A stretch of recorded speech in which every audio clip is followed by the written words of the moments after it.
Hey everyone, welcome to the Optimism Show. Today we have Nikita, or better known as Borodutch. Nikita, welcome. Thank you for having me. I'm so happy to be here, and thank you for all the listeners who tuned in. Thank you for joining us. Could you give our listeners just a tiny bit of background about yourself and the amazing projects you have actually in the pipeline? Yeah, sounds good. Sounds good. So I've been building stuff in crypto, off crypto since 2011, and my number of people who touched my products has recently reached 100 million users. Uh, Around a few days ago, maybe a week ago, I lost count of it. But yeah, I've been building a bunch of stuff, like one of the most prominent text transcription bots on Telegram, for instance. I think it has like 25 something million users, maybe less, maybe more.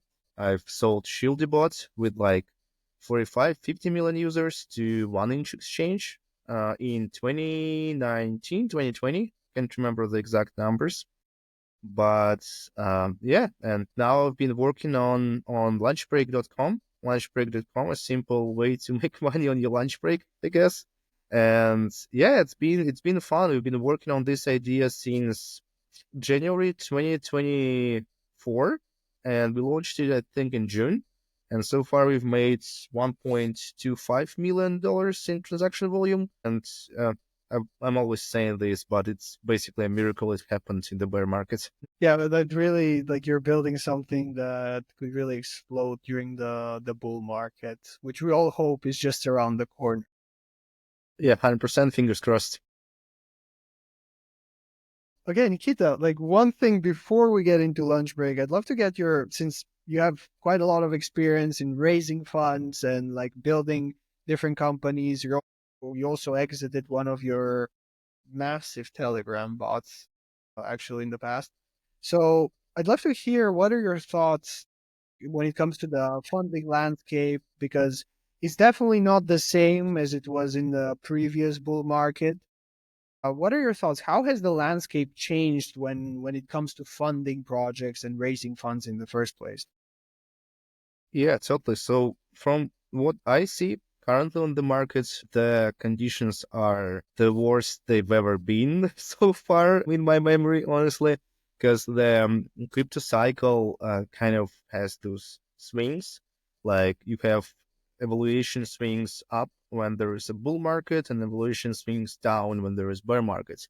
And every time you see all-time high during the bull market, seems like we are going to all-time low during the bear market, and it is unfortunate that I see so many companies in crypto space that are doing so well, raising in such a such a small valuation cap, which is surprising, honestly. Like some companies they made so much money in terms of their fees, transaction fees they've done, they are basically raising the same amount of money under like pre-seed, seed evaluation, which are 25, 30, 45% lower than during the last bull market.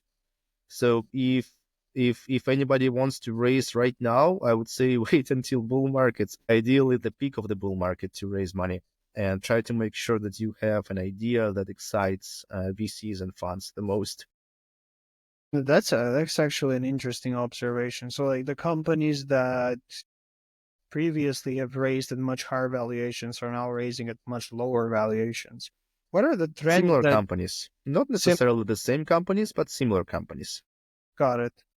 What do you think are the current, like if someone is like really dedicated to raise funds right now, like what are the current trends that you see are actually successfully raising funds? Because we can say for sure there are some trends that really faded away when it comes to VC. Yeah, 100%, 100%. It's always what I found on the market is that VC game is very meta and trend driven. When people are seeing that Telegram apps have been gaining millions, hundreds of millions of users daily or whatever, because Pavel, the founder of Telegram, like posts about these companies, all the VCs ape into like Telegram apps, and they ping their startups from their portfolio, like, hey, can you make something for Telegram, like that type of stuff.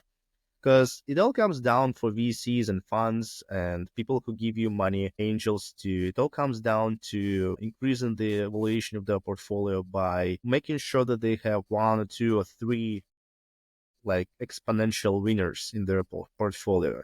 And they are trying to push the companies in their portfolio as much as possible towards being those like unicorns, decacorns, that type of stuff. Also, the word decacorn is funny. I always imagine a unicorn with 10 horns or whatever.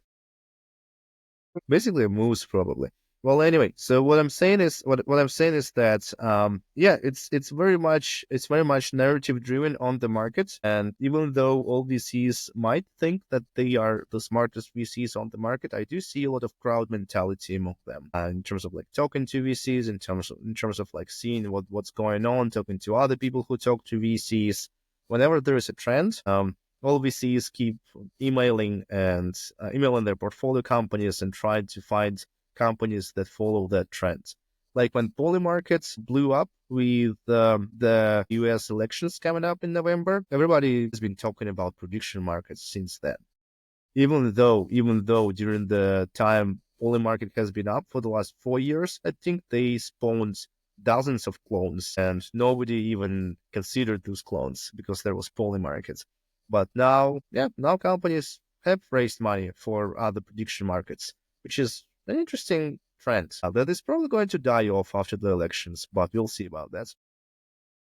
That's a good point, but also in the sense of when it comes to raising funds, let's say there are also a lot of Web3 companies, crypto companies that are building something that can truly make a difference. And just the current state of the market is making it a lot harder for them to raise funds, but they might need it to sustain operations and to continue functioning.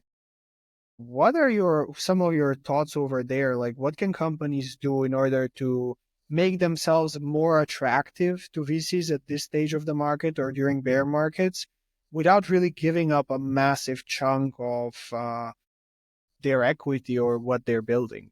Best thing to do in the bear market is to build and wait until the bull market to raise. Now, some companies don't have this option because they might have raised in the previous bull market and they're trying to survive. Maybe companies are trying to build something in the bear market. But my usual advice for anybody who's trying to raise money in the bear market is to wait until the bull market, because it is so much easier to see a clear trend in terms of where money flows to like specific popular ideas or specific sectors of the market. If somebody remembers, there was like DeFi summer.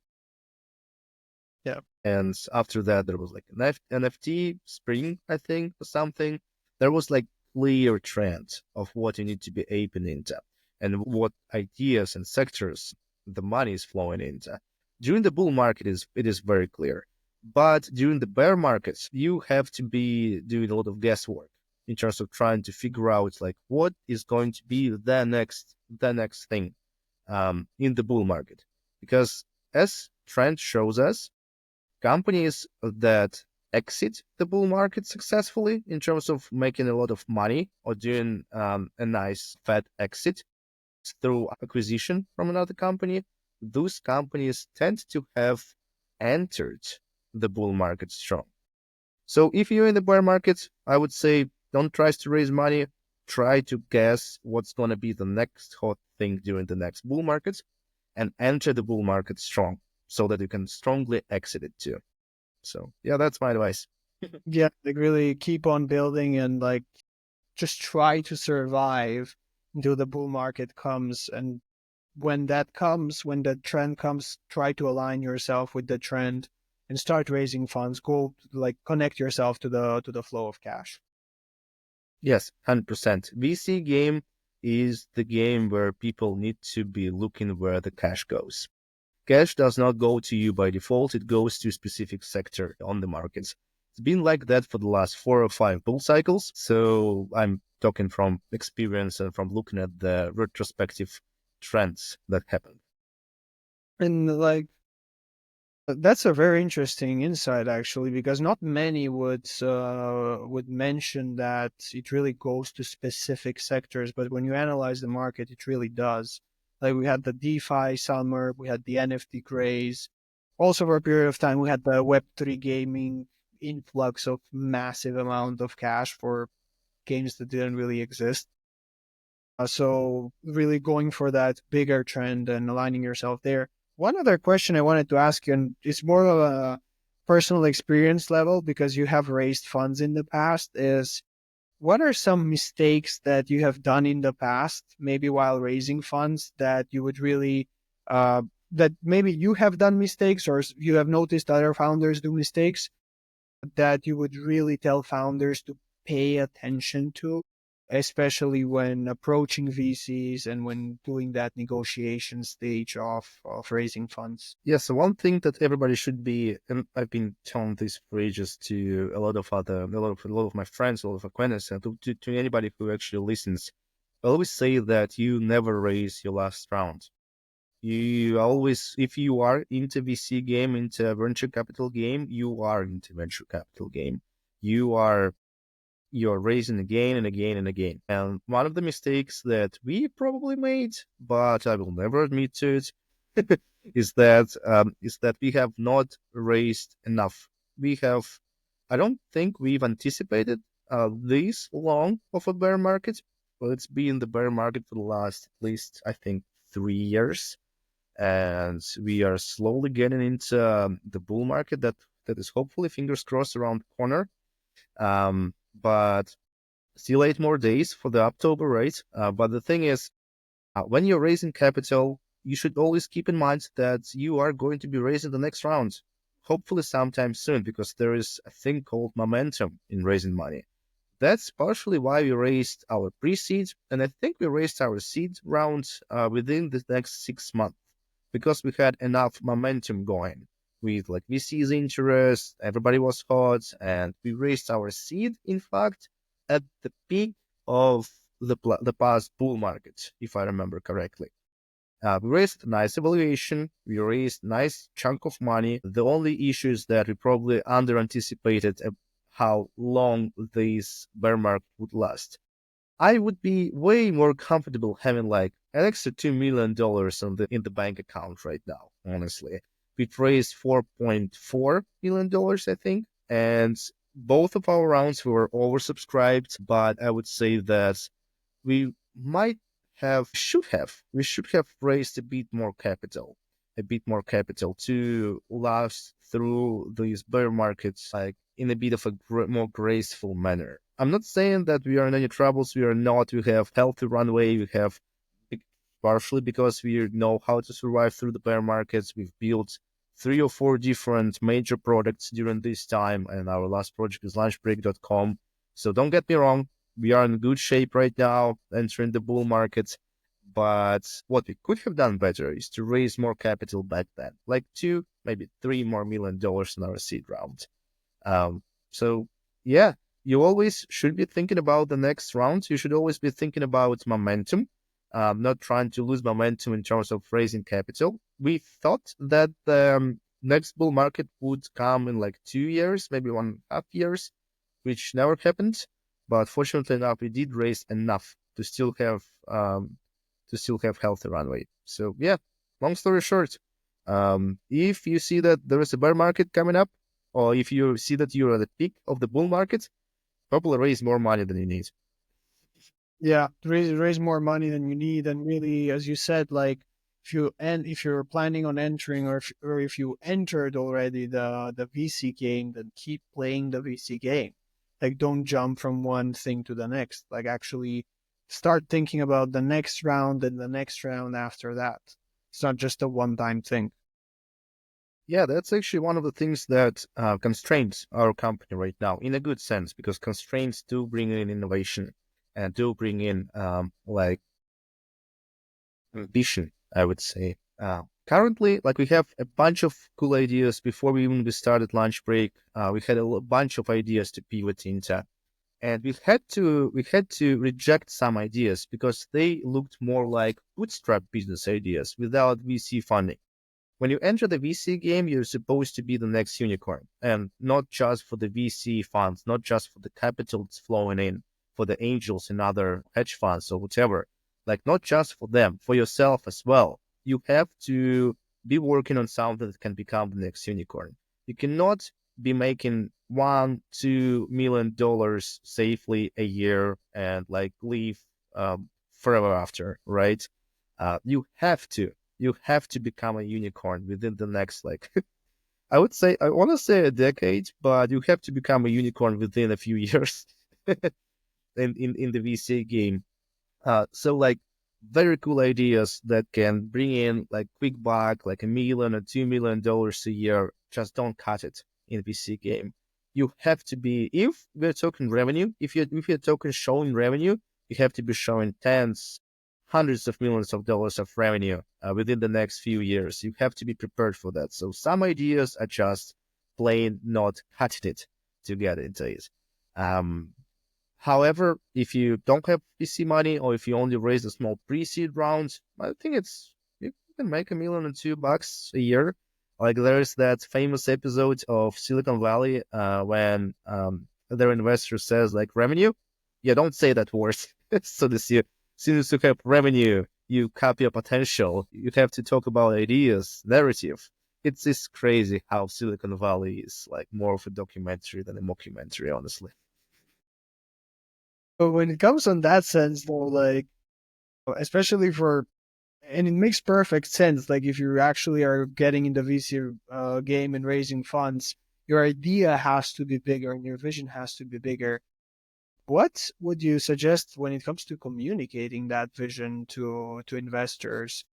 Like how can founders communicate that vision more efficiently in order to communicate the size of the idea and not just being another idea that's out there? Like what are some key points that have helped you quite a lot? Really depends on the founder that is doing the pitching. It really depends on the personal style. Well, there are a variety of different styles that you can use to pitch ideas to VCs and on the calls. But things that I've noticed is that you always have to be exciting to VCs and funds and managers and people who are talking to you on any calls, and you have to be crafting your pitch so that it excites people the most. And part of this crafting is your narrative. Part of this craft is trying to make sure that your vision is large enough. Part of it is using hype words in your pitch. I honestly do believe that VCs have a bingo board on their laying in front of them with the current trends, and they're just crossing off like the words, the hype words. And I think at some point it was like ZK. Okay, you're talking about zero knowledge cross. So that's a check, maybe a check, not a cross, like a check. They check that box. Then you're like AI agents. Okay, that's a check. Then they go prediction markets. That's a check. And I kind of feel like your pitch becomes so monotonous that and they hear out so many pitches a day that you kind of have to hit that, I want to say balance, but it really should not be balanced. You should be leaning heavily into narrative and the hype and the trends, because every time on the calls with potential investors, the thing that excited them the most, and I have seen that happening with their eyes, they are bored out of their minds until you say the hype word. Then they become interested and start questioning that more. So they become involved in the discussion.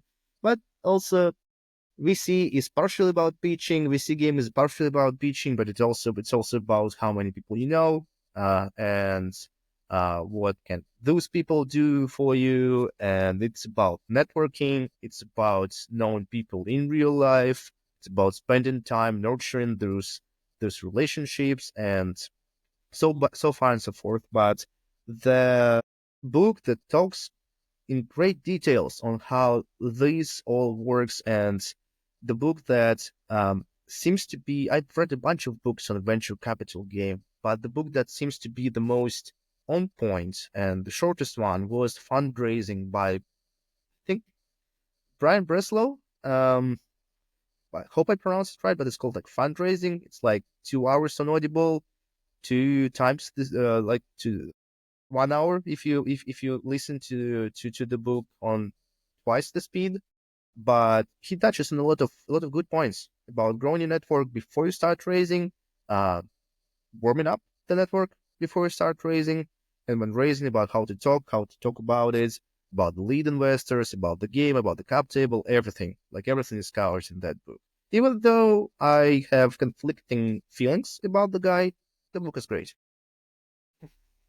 That's an excellent resource, especially like for founders, and we're gonna link it in the description below because it's very short and straight to the point, from what I understand. Like an hour, you have an hour that can literally dictate the next 10 years of your life. One other aspect, and actually one of the last questions on this aspect on the fundraising is, especially as you mentioned, like you have to network, you have to approach and build relationship with different kinds of people. What are some things that you learned along the way for really adapting your pitch to different kind of VCs, to different kind of people, and what is the evolution of the pitch that has worked for you in the past and that you would suggest for other founders to pay attention to? Yeah, so it's a complicated question about how to pitch. Obviously, there's a variety of books on how to lay out your pitch well. But also, venture capital game is a bit different from like trying to sell your product to a customer, because venture capital validation or VC validation is different from the market validation for any product. And the thing you're raising money for might not be the best thing to be launching on the market. So yeah, the thing about it is that the pitch itself, it has to be heavily narrative driven. And what I would suggest, that's what my co-founder told me, is to start with like third tier, second tier VCs, funds, angels when you start pitching, when you start fundraising, and to craft your pitch based on those specific um, points that you found your pitch lacking in. And then after you get your pitch nailed down with like tier two, tier three VCs, angels, and capitalists, then you can go to tier one VCs and pitch it to them. Basically, what stand-up comedians are doing, they're going to no-name bars first, trying to craft their stand-up routine, and only then they go and charge people money at like large clubs, trying to make people laugh. But instead of making people laugh, you have to make people give you money in this case. So yeah, and there's a bunch of good books on storytelling. I mean, there is Storyteller's Secret, there is Pitch Anything, a bunch of cool stuff. But mostly it's about making sure that you are hitting the trends, hitting the hype words, and building up FOMO, fear of missing out. Even with venture capital, it works. Crowd mentality works. Mimetic desire works.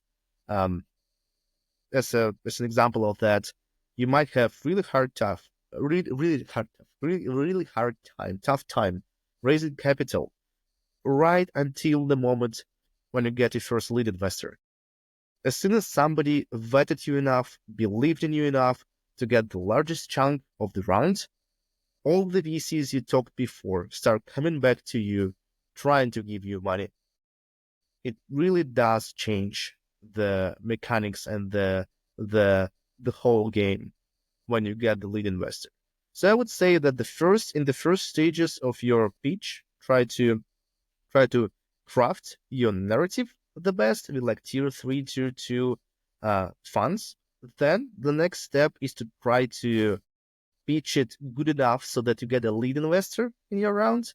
And after that, you are most likely going to be oversubscribed. So you have to pick and choose about whom to get money from and whom to not get money from. So yeah, that's how it works. At least that's how it worked in 2021 when you were raising money in the bull market. Yeah, well, that's an excellent point. In the end, it's like keep on refining what you already have, rather than just go stubbornly and hit your head against the wall and hope that a magical thing will happen. But get that feedback, see how it can apply, and continue to the next one, and then continue to the next. And once it hits, go back, like gather what you have already built, and like really moving from there. Before we move to the next topic, though, is there anything else that you think is very important for founders to know when it comes to the fundraising game at this point? Yeah, 100%, 100%. I would say that certainly there are ideas that are unfundable. Sometimes an idea sounds really well, really logical. It sounds healthy. It sounds perfect for the market right now. Still, not a single VC is interested. There might be a variety of reasons for that. There might be, a founder with a similar idea that pissed off everybody on the market. VC market is very small. It's like, 25,000 people, maybe tops. And these people do talk to each other. And these people are most likely irrational, because people in general are most likely irrational. So you should keep that in mind. Sometimes there are ideas that you just have to pivot away from, not because the idea itself is bad, not because the idea itself is unfundable, even though, like I'm saying, it is, but because VCs are just not going to fund it for a variety of different reasons. And well, I've seen it again and again on the market when a variety of different founders trying to pitch an idea to VCs fail at it, but then it takes them too long to start pitching another idea to investors. Maybe even the same investors, because as soon as you have an investor or a VC on the call, you pitch an idea to them, you've established that line of communication. You have to be using it for the next idea, and you have to be pivoting into it soon enough. You have to find a balance. Jumping between ideas too frequently is going to get you not like blacklisted, but ignored, because there are founders that are trying to pitch too many ideas a year, but also there are founders that pitch an idea, then disappear for like 5 years and then come back to try to pitch it, but the connection is lost already. There is momentum, there is warmness. We should always try to maintain that. Yeah, that's an excellent point, actually. And also a point that not many will talk about when it comes to it. In the end, it just goes to making what feels intuitively sense and not being disappointed if someone screwed up magnificently with an idea, even though it sounds logical, and now there's no funding for that idea anymore. Yeah, totally. But there might be funding in like in a year. Because, like, again, people are irrational, people do forget things, people do have short attention span. In half a year, this idea can still be pitchable, and fundable, but right now it might not be. So, yeah, there are ideas like that, and we should be always aware of that. Nikita, is there anything else that I haven't asked you so far that you would like to cover? I mean, there is a bunch of territory we've covered so far, but one should always know about the fact that we only have maps to all the territories, and map is not a territory. Map can never be it cannot fully represent the territory that we are into. Otherwise, it would be the size of the territory. It's always stochastic. All the advice that anybody gives to anybody is always an approximation of how reality is working, partially because the reality is very chaotic. It's a chaotic system.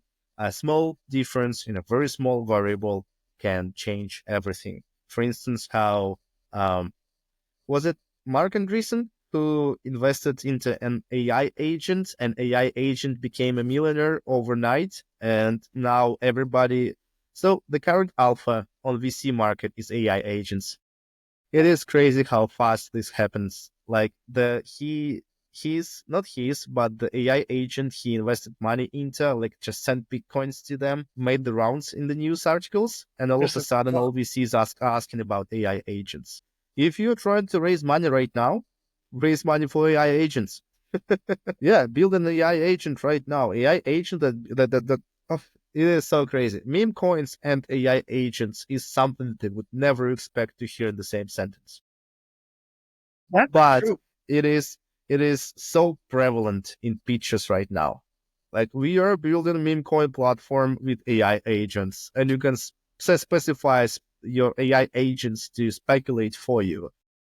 That sounds insane and stupid, but it gets funding. So trends change so fast in a blink of an eye, overnight. So you should always be keeping your hands on the pulse of the market. That's an amazing way to wrap things up. So always keep your eyes on the market, keep your eyes on the trends, and as of the time of this listening, look into AI agents. Yeah, depends on when this podcast is going to be released. If it's released within the next 2 weeks, then sure, AI agents. What's next? We Coming don't out know. soon. What's next is $1 billion question that everybody in the startup industry is trying to take a hit on. Or you can ask your AI agent, what's the next big thing? Build an AI agent around that. Nikita, it was a pleasure having you here today, though. Thank you for sharing all these insights. Well, thank you for having me. Always happy to hop on calls and podcasts. Excited to see where lunch break is headed. I'm excited too. Thank you a lot. Fingers crossed.